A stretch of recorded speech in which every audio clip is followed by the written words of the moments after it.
ये कहानी एक बेहद कामयाब वकील लियू के बारे में है। उसके लिए जिंदगी में सबसे ज्यादा अहम चीज है केस जीतना और पैसा कमाना। उसे न तो भावनाओं से मतलब है, न इंसाफ से, न ही सही या गलत से। उसे बस जीत चाहिए। एक दिन गाड़ी चलाते वक्त लियू का भयानक एक्सीडेंट हो जाता है। जब वह होश में आती है तो खुद को असली दुनिया में नहीं पाती। उसकी रूह एक अलग ही जगह पहुंच चुकी होती है, आत्माओं की दुनिया में। वहाँ उसे एक चौंका देने वाली बात पता चलती है। उसकी मौत असल में एक गलती थी। किस्मत के हिसाब से अभी उसका समय खत्म नहीं होना चाहिए था। इसी गलती की वजह से आत्माओं की दुनिया का सिस्टम फैसला करता है कि लियू वहाँ नहीं रह सकती। उसे वापस धरती पर भेजा जाएगा, बट किसी और इंसान के शरीर में। कहानी की शुरुआत में हम लियू को उसकी पुरानी जिंदगी में देखते हैं। वह एक वकील है। एक स्कूली लड़की और उसकी माँ उसके सामने बैठी हैं। वह लड़की अपने सहपाठी द्वारा किए गए हमले का शिकार हुई है। वे लोग केस दर्ज करवाना चाहती हैं, लेकिन लियू उसी लड़के की वकील है जिसने लड़की को नुकसान पहुंचाया है और वह चाहती है कि उसका क्लाइंट केस जीत जाए। उसे सच्चाई की कोई परवाह नहीं। लियू उस लड़की और उसकी माँ से ठंडे लहजे में कहती है, तुम ये केस जीत ही नहीं सकती, सबूत कम है। अगर तुम केस करोगी तो मामला उल्टा भी पड़ सकता है, और अगर मेरा क्लाइंट तुम पर केस कर दे तो तुम्हारे पास लड़ने के लिए पैसे भी नहीं है। लड़की और उसकी माँ डर जाती हैं। उनके पास सच में ज्यादा पैसे नहीं होते, इसलिए वे ऑफिस से निकल जाती हैं और इंसाफ के लिए लड़ने का फैसला छोड़ देती हैं। लियू जानती थी कि लड़का गुनहगार है, फिर भी उसने उसकी रक्षा की। उसमें न हमदर्दी थी न दया, सिर्फ ये महत्वाकांक्षा। उसकी सहकर्मी उसे समझाने की कोशिश करती है, जो तुमने किया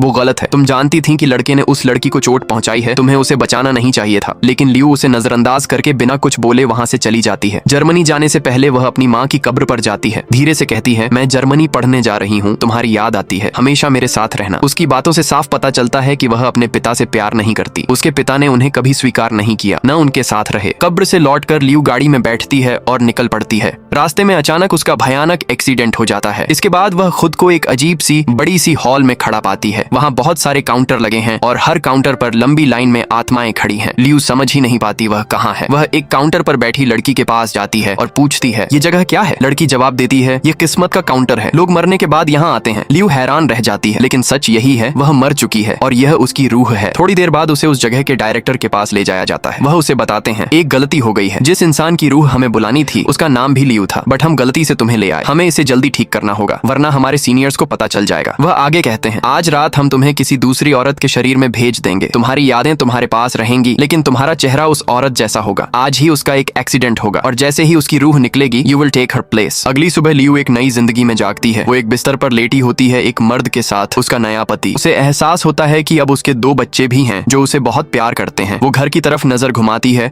और समझती है कि जिस औरत के शरीर में वो आई है वो एक फुल टाइम हाउसवाइफ थी, बिल्कुल उसके पुराने प्रोफेशनल वाले रूप की तरह नहीं। वो अपने बेटे को स्कूल छोड़कर सीधे अपनी पुरानी लॉ फर्म पहुंचती है, लेकिन वहाँ कोई उसे पहचानता ही नहीं। यहाँ तक कि उसकी पुरानी कोलीग भी उसे ऐसे देखती है जैसे वो कोई अजनबी हो। लियू समझ जाती है कि अब किसी से बात करने का कोई फायदा नहीं है। खोई हुई, गुस्से में और पूरी तरह फंसी हुई सी, लियू फैसला करती है कि उसे ये जिंदगी नहीं चाहिए। वो चलते हुए एक तेज आती कार के सामने खुद को डालने की कोशिश करती है, लेकिन ड्राइवर उसे देख लेता है और कार मोड़ देता है। लियू वहीं खड़ी रह जाती है और ज्यादा उलझन में और ज्यादा टूटी हुई। वो एक वॉशरूम में जाती है और अचानक से वही डायरेक्टर फिर से सामने आ जाता है, वही सोल वर्ल्ड वाला। वो उसे कहता है, तुम्हें ये जिंदगी जीनी होगी, इसे महसूस करो, इसे एंजॉय करने की कोशिश करो। लियू गुस्से में बोलती है, तुमने कहा था कि मुझे किसी प्रोफेशनल औरत के शरीर में भेजोगे, लेकिन ये औरत तो कोई काम ही नहीं करती। डायरेक्टर शांति से जवाब देता है, क्या तुम समझती हो कि घर संभालना काम नहीं है? दुनिया का सबसे मुश्किल काम घर चलाना है। तुम्हें 7 दिन इस शरीर में रहकर सब महसूस करना होगा। डायरेक्टर की बातें सुनकर लियू आखिरकार अपनी सिचुएशन को मान लेती है। वो तय करती है कि अब वो इस नई जिंदगी को जीने की कोशिश करेगी। वो ग्रोसरी लेने स्टोर चली जाती है, परिवार के लिए ढेर सारी चीजें उठा लेती है, लेकिन जैसे ही बिल बनता है और वो बैंक बैलेंस चेक करती है, उसे झटका लगता है, पैसे पूरे ही नहीं है। उसी पल उसे एक बहुत बड़ी सच्चाई समझ आती है, ये परिवार अमीर नहीं है। ये लोग बहुत संभल कर, बहुत सोच समझ कर खर्च करते हैं। तभी लियू को फोन आता है। बताया जाता है कि उसका बेटा बस स्टॉप पर उसका इंतजार कर रहा है। वो भागती हुई वहां पहुंचती है, लेकिन बेटा उसे अजीब नजरों से देखता है। उसे महसूस होता है कि उसके सामने खड़ी ये औरत उसकी असली माँ नहीं है। लियू उसकी आंखों में देखती है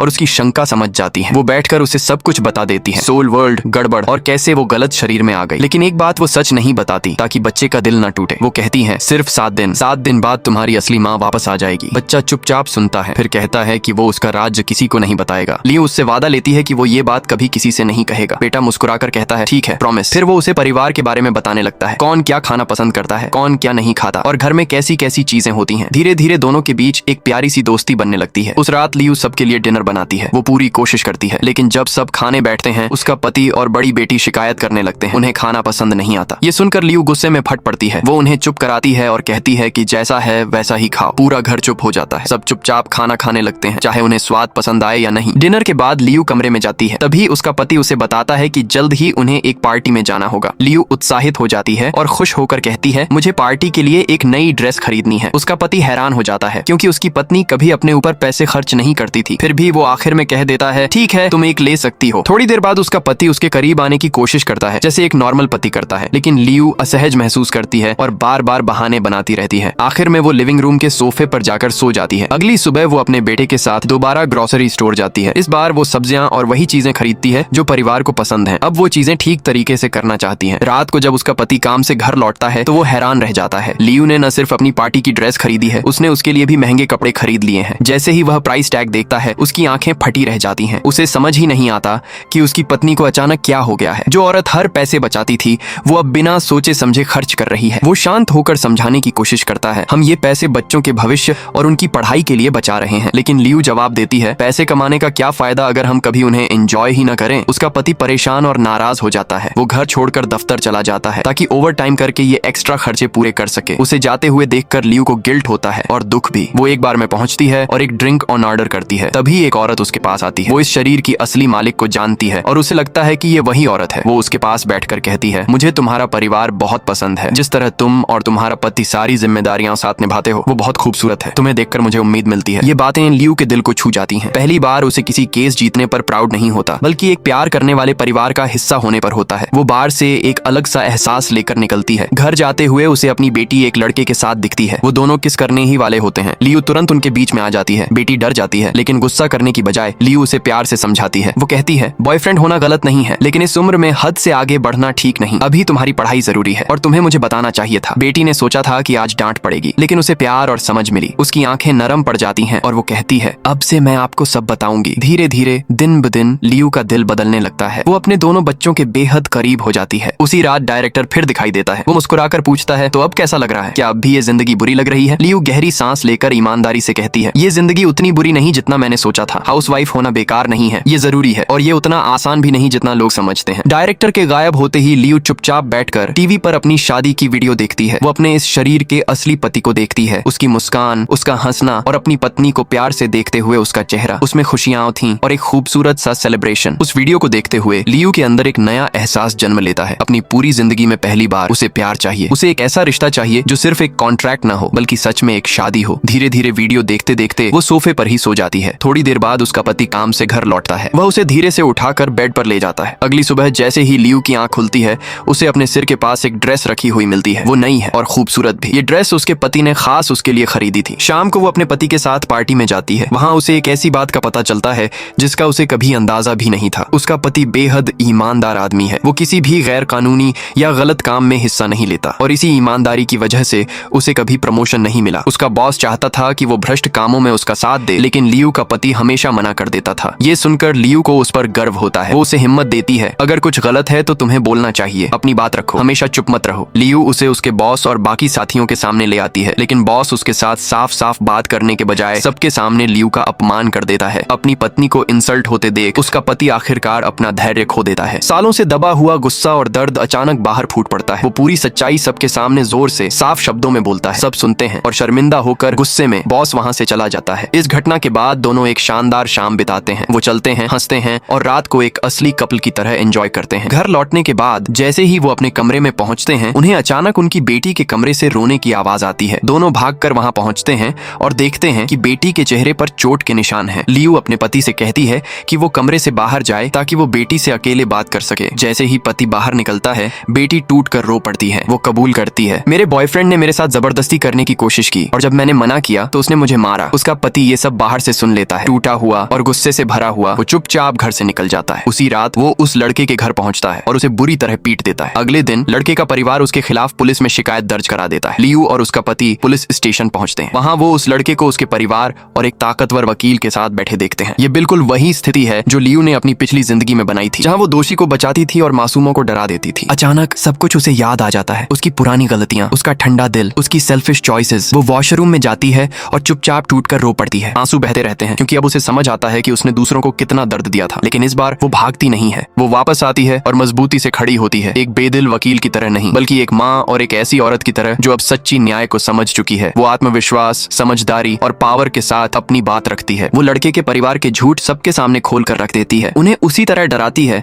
जैसे कभी वो मासूम लोगों को डराया करती थी। लेकिन इस इस बार वो ये सब सही वजह के लिए कर रही है। डरे हुए लड़के का परिवार शिकायत वापस ले लेता है। लड़का लियू और उसके परिवार से माफी मांगता है। घर पहुंचने पर उनकी बेटी अब भी परेशान होती है। वो कहती है, मैं अब किसी भी लड़के पर भरोसा नहीं करूंगी। लियू उसके पास बैठकर प्यार से कहती है, तुम बस एक गलत इंसान से मिली हो। इसका मतलब ये नहीं कि पूरी दुनिया बुरी है। एक दर्दनाक पल की वजह से अपने दिल के दरवाजे बंद मत करो। बेटी चुपचाप सुनती है और फिर उसे गले लगा लेती है। दिन गुजरते हैं और घर में कुछ बहुत खूबसूरत बदलने लगता है। लियू का पति ज्यादा हंसने लगा है। उसका बेटा हमेशा उसके पास रहता है। उसकी बेटी खुलकर बातें करने लगी है। घर जिंदा महसूस होता है, गरम, प्यारा और प्यार से भरा हुआ। और पहली बार जिंदगी में लियू वो महसूस करती है जो उसने कभी नहीं किया था। प्यार, परिवार, अपनापन, खुशियां। अब वो सिर्फ जिंदा नहीं है, वो सच में जी रही है। अगली सुबह जब लियू अपने बेटे को स्कूल छोड़ने जा रही होती है, कुछ चौंकाने वाला होता है। बेटा अचानक तेजी से पलकें झपकाने लगता है और अपनी आंखें पकड़ लेता है। फिर वो कहता है कि उसे कुछ दिखाई नहीं दे रहा। उसकी नजर पूरी तरह चली जाती है। लियू के अंदर घबराहट भर जाती है। वो उसे तुरंत अस्पताल ले जाती है। डॉक्टर उसे ध्यान से जांचते हैं। कुछ देर बाद वो लियू की तरफ देखते हैं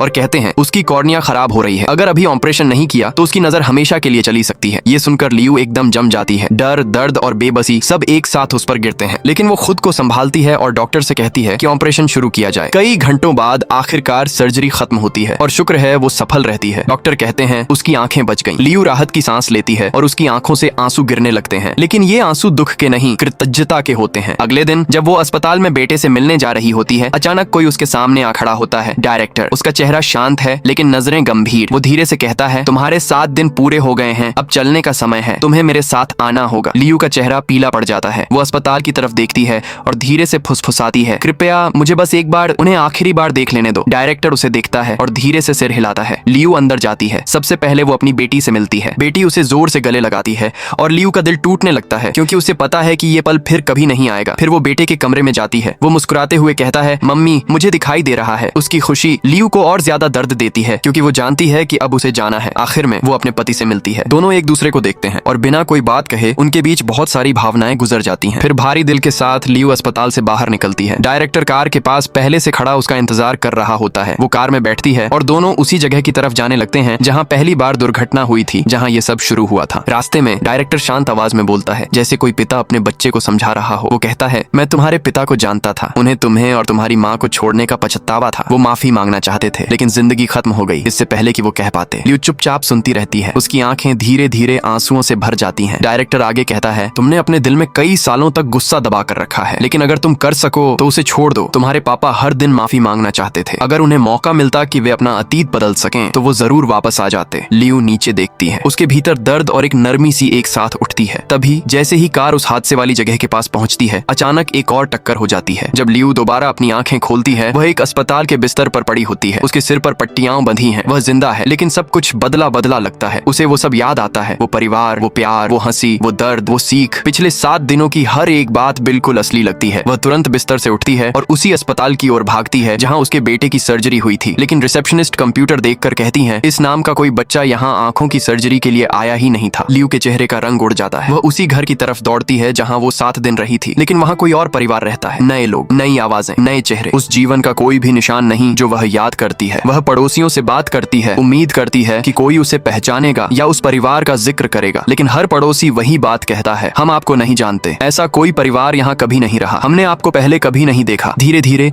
सच्चाई उसके दिल में बैठने लगती है। वो 7 दिन, वो परिवार, वो प्यार, ये दुनिया नहीं था। वो एक सपना था या कोई संदेश जो उसे कोमा में मिला। लेकिन चाहे वो सच न भी हो, उस अनुभव ने उसे पूरी तरह बदल दिया था। उस पल लियू सब कुछ समझ जाती है। 7 दिनों का वो जीवन, पति, बच्चे, प्यार, दर्द भले ही इस दुनिया में मौजूद नहीं था, लेकिन उसकी भावनाएं असली थीं, उसकी यादें असली थीं और उन यादों से मिली सीख भी असली थी। अब वह वो ठंडी, खुदगर्ज वकील नहीं रही जो पहले थी। कुछ दिनों बाद वह अपनी लॉ ऑफिस वापस जाती है। वह अपने साथी वकील से कहती है, पिछले हफ्ते वाला केस याद है? वो लड़का जिसे हम बचा रहे थे, मैं केस दोबारा खोलना चाहती हूँ। अब मेरे पास वह सबूत है जिससे साबित होगा कि लड़की सच बोल रही थी। इस बार हम उसके और उसकी माँ के लिए लड़ेंगे। उसका साथी हैरान हो जाता है क्योंकि यह वही लियू नहीं है जिसे सब जानते थे। यह एक बदली हुई लियू है जो अब जीत से ज्यादा इंसाफ को समझती है। ठीक होने के बाद लियू अपनी बहन और अपनी छोटी भांजी के साथ रहने का फैसला करती है। अब उसे समझ आ गया है कि परिवार कितनी बड़ी अनमोल चीज है। वह रोजमर्रा के कामों में मदद करती है, भांजी के साथ खेलती है और अपनी बहन के साथ समय बिताती है। उसे एक अजीब सी शांति महसूस होने लगती है जो उसने पहले कभी महसूस नहीं की थी। एक शाम वह पुराने परिवार के फोटो एल्बम को देख रही होती है। अचानक उसकी नजर एक तस्वीर पर रुकती है। उसके माता पिता साथ खड़े हैं और उसी क्षण उसका दिल एक धड़कन छोड़ देता है। तस्वीर में उसका पिता बिल्कुल डायरेक्टर जैसे दिखते हैं। उस पल में उसकी जिंदगी की हर चीज साफ हो जाती है। उसे पता चल जाता है कि उसके पापा की रूह उससे मिलने आई थी, उसे रास्ता दिखाने, उसकी हिफाजत करने और उससे माफी मांगने के लिए। तभी उसकी भांजी उसके करीब आती है और पूछती है, ये आपकी मम्मी और पापा हैं? लियू धीरे से सिर हिलाती है, हाँ। फिर उसकी भांजी दोबारा पूछती है, अब वो कहाँ है? लियू हल्की सी मुस्कान के साथ नाराजगी की जगह प्यार महसूस करते हुए कहती है, जहाँ भी होंगे साथ होंगे और खुश होंगे। जिंदगी में पहली बार उसके दिल में कोई गुस्सा नहीं बचा, सिर्फ गर्माहट, सिर्फ सुकून। जर्मनी पढ़ाई जारी रखने जाने से पहले वह अपनी माँ की कब्र पर जाती है। वह वहाँ घुटनों के बल बैठकर पत्थर को धीरे धीरे साफ करती है। फिर मुस्कुराते हुए फुसफुसाती है, मैं पापा से मिली, आपने कभी नहीं बताया कि वो इतने हैंडसम थे। मेरी फिक्र मत करना, मैं जल्दी वापस आऊंगी और आपकी पसंद वाली वाइन भी लाऊंगी। वह फूल रखती है और वहाँ से निकल जाती है। लेकिन इस बार उसके अंदर कोई खालीपन नहीं, बल्कि एक भरा हुआ दिल होता है। जर्मनी जाने वाली फ्लाइट में किस्मत उसे दोबारा चौंका देती है। उसके बगल में एक आदमी बैठता है और लियू उसे तुरंत पहचान लेती है। वही आदमी जो उसके ड्रीम वर्ल्ड में उसका पति था, लेकिन असल जिंदगी में वो सिर्फ एक अजनबी था, या यूं कहें उसके पुराने दिनों से जुड़ा कोई इंसान। वह लियू को देखकर हैरान हो जाता है और कहता है, लियू तुम मुझे नहीं पहचानती? मैं तुम्हारी क्लास में था, तुम्हारी 2 रो पीछे बैठता था। मुझे तुम इतनी पसंद थी कि मैंने तुम्हें कभी प्रपोज भी किया था। लियू मुस्कुराती है। उसे याद आता है कि वह कितनी सख्त और दूर दूर रहने वाली लड़की हुआ करती थी। वह आदमी ईमानदारी से बताता है, मैंने बिजनेस शुरू किया था लेकिन फेल हो गया। अब मैं एक कंपनी में काम करता हूँ। लेकिन इस बार उसके बैकग्राउंड का कोई मतलब नहीं, क्योंकि लियू के दिल में वो पहले ही उसके साथ कई साल जी चुकी है। सपनों में, भावनाओं में, यादों में उसे उस आदमी के अंदर की अच्छाई पहले ही पता है। लियू मुस्कुराकर धीरे से पूछती है, तुम्हारे बच्चे कैसे हैं? वह हंसकर जवाब देता है, बच्चे? मेरी तो शादी भी नहीं हुई। लियू भी हंस पड़ती है, क्योंकि अब उसे सब समझ आ जाता है। सपनों में जिन बच्चों को उसने प्यार किया, संभाला और बचाया, वो सिर्फ कल्पना नहीं थे, वो उसका आने वाला भविष्य थे। वह धीरे से पूछती है, क्या मैं तुम्हारा नंबर ले सकती हूँ? और उसी पल लियू डर नहीं बल्कि प्यार चुनती है और कहानी यहीं खत्म होती है। लियू ने एक अमूल्य चीज सीख ली, परिवार वो चीज नहीं है जिसे हम हल्के में लें या नजरअंदाज कर दें। पैसा और सफलता कभी प्यार, नेकी और माफी की जगह नहीं ले सकते। उसने सीखा कि गुस्सा पकड़े रहना सिर्फ हमें ही चोट पहुंचाता है, लेकिन छोड़ देना हमें बढ़ना सिखाता है। उसने जाना कि जिंदगी कभी कभी हमें दूसरा मौका देती है, दुनिया बदलने के लिए नहीं, खुद को बदलने के लिए। तो बताओ, क्या ये कहानी आपके दिल को भी छू गई? अपने विचार कमेंट में जरूर लिखें। कहानी सुनने के लिए धन्यवाद। उम्मीद है आपको पसंद आई होगी।